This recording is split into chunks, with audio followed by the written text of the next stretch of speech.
കൂട്ടരെ അവൻ കൊഞ്ചി പതഞ്ഞ കഥ കേൾക്കുന്നു. കൂട്ടരെ അവൻ കൊഞ്ചി പതഞ്ഞ കഥ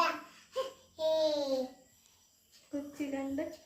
കൊട്ട കണ്ട് കൊച്ചിയും കണ്ട് കൊച്ചിക്കാരന് പെണ്ണിനെ കണ്ട്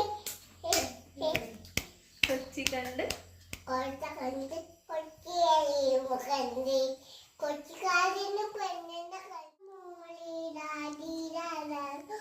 അമ്മേരെ ചക്കര കുഞ്ഞ ബാക്കി പാട് കയ്യിൽ